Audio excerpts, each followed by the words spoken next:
Good morning to all my dear students. Students, आज हम एक न्यू टॉपिक स्टार्ट करने वाले हैं और टॉपिक का नाम है स्टोरी राइटिंग। टॉपिक का नाम क्या है बच्चों? Story writing. How to write a story. एक स्टोरी को किस प्रकार से लिखा जाए। तो सबसे पहले हम देखते हैं कि जो what is a story. Story क्या होती है? स्टोरी इज एन इंसिडेंट और एन इवेंट। स्टोरी क्या होता है? एक घटना या कोई भी जो गतिविधि होती है उसका सीरियल वाइज जो डिस्क्रिप्शन होता है वो होता है, अर्थात क्रमबद्ध जो विवरण होता है वो एक कहानी कहलाती है। और प्राय इसमें हमें कोई ना कोई शिक्षा मिलती है, अर्थात when we read any story it gives us knowledge about anything else. किसी न किसी चीज़ की हमको क्या देती है? जानकारी देती है, कोई ना कोई हमको इससे शिक्षा मिलती है। How to write a story. एक स्टोरी को कैसे लिखें, एक कहानी को कैसे लिखें। तो इसके जो बच्चों कुछ मेन पॉइंट्स दे रखे हैं इनका हमको बेसिकली ध्यान देना है, क्योंकि यदि हम ऐसा नहीं करते हैं तो चाहे हम कैसा भी लिख लें तो हमारी स्टोरी वो कैसी हो जाती है? गलत हो जाती है। और हमें क्या होता है, जब हम स्टोरी लिखते हैं तो हमको ऐसा लगता है कि हम कहानी लिख के तो सही आए थे बट हमारे मार्क्स काट लिए गए हैं। लेकिन जो कहानी आप लिखते हैं वो आप सिस्टमेटिक तरीके से नहीं लिखते हैं। तो नंबर 1 पॉइंट इसका फर्स्ट है, कहानी दिए गए हिंट्स, अर्थात जो आपको आउटलाइंस दी होती है, हिंट्स दिए गए होते हैं के आधार पर लिखें, उन्हीं के आधार पर लिखें, उसका क्रम ना बदलें। अर्थात हम क्या करते हैं, पहली लाइन को तीसरी लाइन की जगह लिख देते हैं, तीसरी को पहली लाइन की जगह लिख देते हैं, अर्थात उसको क्रम से नहीं लिखते हैं। तो जिस प्रकार से इंसिडेंट होता है, घटनाएं होती है या कोई भी इवेंट होता है, उसको हमको क्या करना है? उसको बिल्कुल ही क्रम में लिखना है, सीरियल से लिखना है। सेकंड, कहानी का जो शीर्षक अर्थ है हेडिंग या जो टाइटल होता है आपको किस पे लिखना है वो पृष्ठ के बीचों बीच लिखें। अर्थात हम क्या करते हैं, जो कहानी का जो शीर्षक है उसको या तो लिखते ही नहीं है। आपको क्या करना है, जैसे हमारे पूरा पेज है, क्या है बच्चों, ये जैसे पूरा पेज है तो यहाँ पे हमको जो कहानी है वो यहाँ पर अर्थात बीचों बीच पे लिखना है। जैसे हमको लिखना है a lion and a mouse, तो यहाँ पर लिखेंगे उसको बीच में, a lion and a mouse. Number 3, कहानी सामान्यतः पास्ट टेंस में लिखी जाती है, अर्थात नॉर्मली जो कहानी है वो पास्ट टेंस में ही आती है, क्योंकि कहानी क्या होती है, जो बीते हुए काल की जो घटनाएं होती है, जो सिस्टमेटिक होती है, इवेंटफुल होती है, इंसिडेंशियल होती है, उन्हीं को कहानी के रूप में लिखा जाता है। ये हमेशा किस में लिखी जाती है? पास्ट टेंस में लिखी जाती है। बट जब हम डायरेक्ट इनडायरेक्ट में अर्थात डायरेक्ट स्पीच में जब कुछ सेंटेंसेज लिख देते हैं तो वो प्रेजेंट या फ्यूचर में आ जाते हैं। बाकी नॉर्मली जो कहानी है वो पास्ट टेंस में लिखी जाती है। नंबर 4, कहानी एक या अधिक पैराग्राफ में लिख सकते हैं।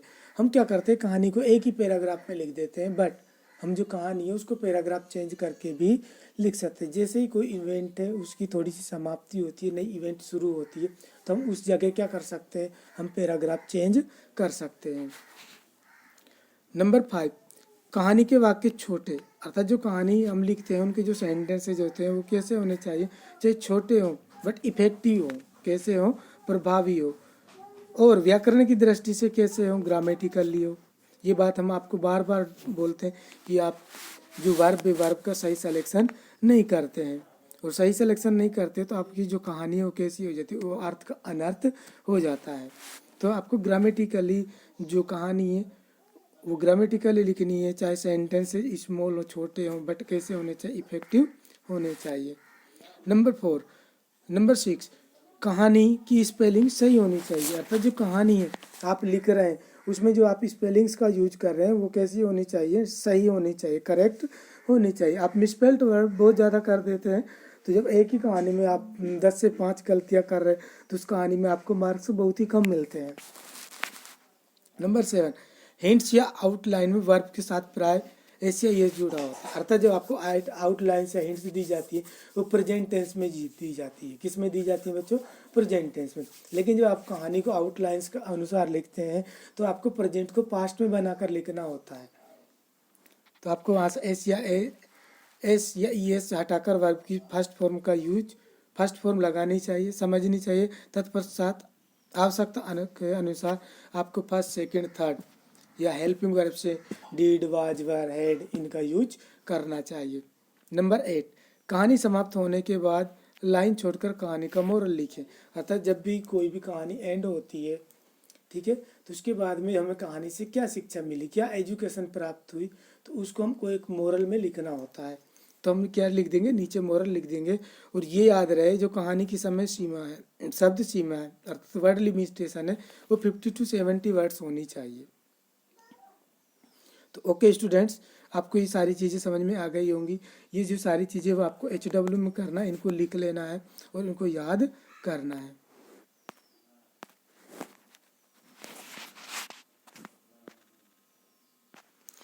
तो आज हम एक कहानी स्टार्ट करते हैं और ये आपको होमवर्क में भी करने है, अच्छे से लर्न करना है। और आपका जो फर्स्ट WTS होगा उसमें ये कहानियाँ आएंगी। तो जो फर्स्ट स्टोरी है वो है a hare and a tortoise, एक खरगोश और एक कछुआ। देखो बच्चों, आपको यहाँ पर हिंदी में भी दी हुई है, तो आप हिंदी और इंग्लिश दोनों लिख लें ताकि आपको ये कहानियाँ हिंदी में भी यूज होती हैं और इंग्लिश में भी यूज होती हैं। तो क्या होता है, a hare and a tortoise. Once upon a time, एक समय की बात है, there lived a hare and a tortoise. एक जो खरगोश और जो कछुआ है वो एक साथ रहते इन ए फॉरेस्ट, एक जंगल में। दे वर फास्ट फ्रेंड्स, वे बहुत अच्छे मित्र थे। दोनों क्या थे, बहुत अच्छे मित्र थे। The hare laughed at the slow speed of the tortoise. लेकिन एक दिन क्या हुआ, जो हेयर था, जो खरगोश था, वो टोर्टोइज की स्लो स्पीड पर हंसता था। अर्थात वो कहता था कि देखो तुम कितने धीमे चलते हो। और and he always proud of its fast speed, और वो अपनी जो तीव्र जो गति थी उसके ऊपर हमेशा घमंड करता था।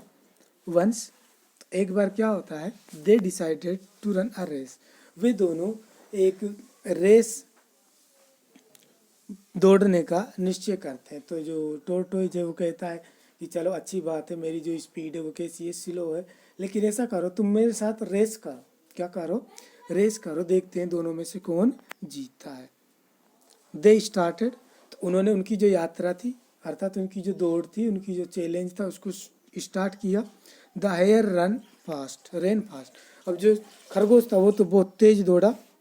ही decided to take rest under a tree, और उसने क्या किया, जब उसने पीछे देखा कि जो कछुआ है वो तो बहुत पीछे दिखाई नहीं दे रहा, तो वो क्या करता है, एक पेड़ के नीचे ठहर जाता है एंड स्लेप्ट, और वहाँ पर सो जाता है। वो सोचता है कि क्यों ना जब तक जो कछुआ है वो यहाँ तक आता है तब तक मैं एक नैप ले लेता हूँ, छोटी नींद ले लेता हूँ। बट वो सो जाता है। The tortoise went on slowly, लेकिन जो कछुआ था वो धीरे धीरे चलता रहा। इट रीच्ड द गोल, और क्या करता है, वो अपने लक्ष्य पे पहुंच जाता है। तो धीरे धीरे चल के क्या हो जाता है, अपने गोल पर पहुंच जाता है।